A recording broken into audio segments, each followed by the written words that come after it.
All right, hello everyone. Dr. Bartemus here to do this week's educational call. And as usual, we want to start with the disclaimer that says, uh, before implementing anything you learn on this call, please speak with your primary care provider.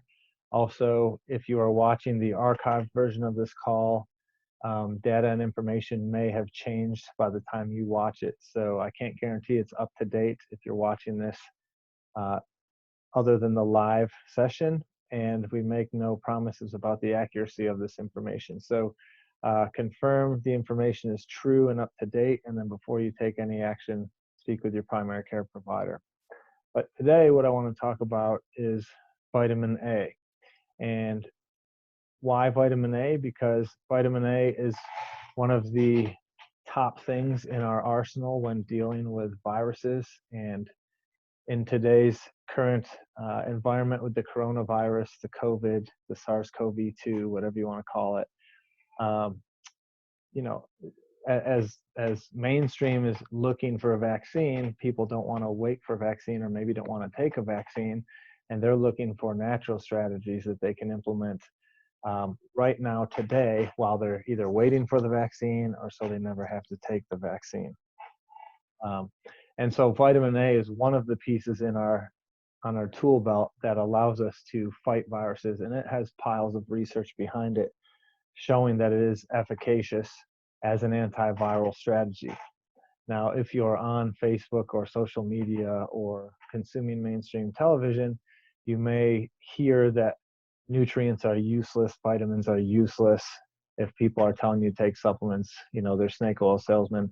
That's absolute BS, and that is just pro pharma propaganda. There are piles and piles, stacks and stacks of research supporting vitamin A as an antiviral. In fact, the WHO says that vitamin A deficiency is the leading driver of measles deaths in the world. And if we just had children sufficient in vitamin A, there would be hundreds of thousands of less measles deaths. So they say first line treatment for measles is vitamin A. Vitamin D has stacks of research. Zinc has stacks of research. Selenium has stacks of research. Vitamin C has stacks of research. And doctors all over the world, from Wuhan to New York City, are using high-dose vitamin C IV therapy for the most severe cases of coronavirus. So, I would be labeled as misinformation on Facebook, but that's only because I'm providing you strategies that are inexpensive and natural. So consume this at your own risk, but we want to give you the truth here. And the truth is that vitamin A is big time important for antiviral defenses. One other semantic thing you need to understand is that if you're on Facebook and you see someone post, take vitamin C to boost your immune system, someone else who's trolling that post would say, you can't boost your immune system. If you boost your immune system, that causes autoimmune disease. Well, that's not technically true. You can boost your immune system, but the caveat is that when someone says boost my immune system, they're generally talking about the immune system as a whole, just because they're uneducated on how the immune system works. And that's true, you cannot boost the immune system as a whole, but the immune system is very multifaceted. It's kind of like an octopus. Each arm of the octopus has a different job and only functions at certain times. So, for example, one arm of the octopus would be the antiviral arm. So I can't boost my whole immune system, but I can boost my antiviral defenses, right? And that's our goal with coronavirus. We want to boost our antiviral defenses with things like vitamin A, vitamin D, vitamin C, zinc, selenium, astragalus, et cetera, et cetera. Today, we're going to focus on A.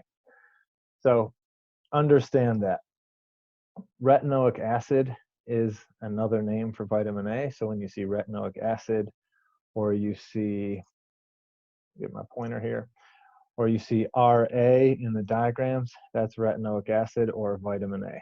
That's where it's having its effect. So this study here is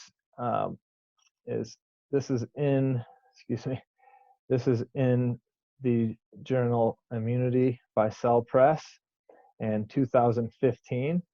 And this study is titled Retinoic Acid is Essential for Th1 cell lineage stability and prevents transition to a Th17 cell program. What the heck does that mean? All right, so Th means T helper cell. And like I said, there's many arms to the octopus. So there's Th1, there's Th2, there's Th9, there's Th17, there's Th22, there's T follicular cells, there's T regulatory cells. So all that is Th1 is the antiviral arm, okay? Th17 deals with mucosal infections, and if it gets inappropriately large or boosted, that is known to drive the tissue damage and autoimmunity. So we need to be specific about what we're trying to boost. And this study, the title tells you, vitamin A promotes antiviral cell lineage while also preventing Th17, which could be the autoimmunity lineage if it's inappropriate. So the brief statement they make on the front cover page is that maintenance of T helper cell identity is critical for appropriate immune responses. Okay, so again, vitamin A is critical for the appropriate immune response in a viral infection. The appropriate immune response would be a Th1 response. An inappropriate response would be a Th2 response and maybe a Th17 response. Th17 could be appropriate if the infection is in the lung epithelia, in the mucosa, which does occur. So you do want some Th17, you just don't want it to dominate for too long or too intense. But the antiviral piece is specific to the virus.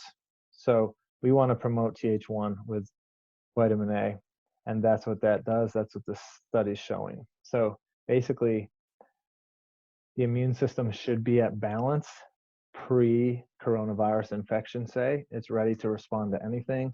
All the arms are ready, okay? Once we have a viral infection, now a lot of immunology occurs, but eventually you have a dendritic cell that is showing a naive T cell in the lymph node, hey, look, here's a piece of coronavirus, or here's a cell we just killed that had coronavirus in it. Recognize this and go find other cells with it.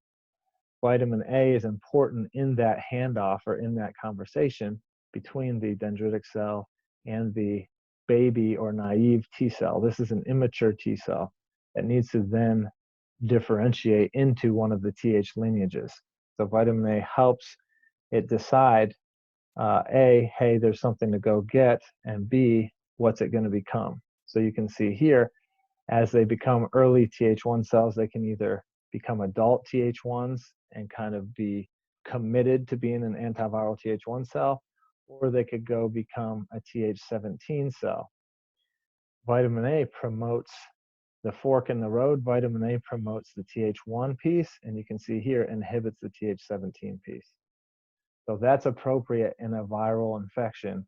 We want more Th1, more antiviral immune cells. We want to boost that, okay?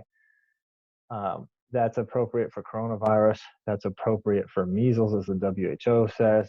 That's appropriate in HIV, as this study says. Deficiencies in vitamin A promote vertical transmission of HIV and may affect progression to AIDS, okay? The study talks about how mothers that are vitamin A deficient, their children were 3.6 times more likely to have the HIV virus transmitted to them from their mother at birth. So vitamin A is important antiviral across multiple viruses. This study shows vitamin A inhibits mumps, okay, in a petri dish and likely in our bodies as well. Why is that important? Well, this study says despite the availability of a mumps vaccine, outbreaks continue to occur and no treatment options are available. Well, if vitamin A is effective against it, there's a treatment option that doesn't have possible side effects that vaccines have. Plus, we have evidence that mumps is caused by the vaccine. Here last year in 2019, there was that outbreak at the University of Florida. 24 students caught it or developed it. All 24 were vaccinated. So is the vaccine helping prevent it or is it causing it? Who knows? It would appear that it's causing it, but in either rate, maybe we didn't need the vaccine if we were vitamin A sufficient, along with a bunch of other things that promote healthy immunology. or if they develop it from getting the vaccine, vitamin A is going to help them recover. So just a short nugget for you that, again, there is evidence for these nutrients that people are saying are helpful. There's a lot more research than this, but this is just a relevant study for us to understand from the viral context. There's studies showing that vitamin A is important for breast cancer, vitamin A is important in autoimmunity, vitamin A is important in food reactions and gut health, etc. But relevant to the coronavirus conversation, vitamin A is big to help optimize your antiviral defenses. So I hope that helps. In terms of dosing, again, you want to speak with your primary care provider before implementing this. Adult dosing is going to be different than child dosing. Acute dosing is going to be different than chronic dosing. So if you have an acute virus, you can dose higher for short term than if you're not infected, but you want to be sufficient in vitamin A. Also, to know if you're deficient or sufficient in vitamin A, lab tests can tell you. You can run a vitamin A in your blood and see, are you deficient or are you sufficient? If you're sufficient, then you probably don't need as high a dose as someone who's deficient.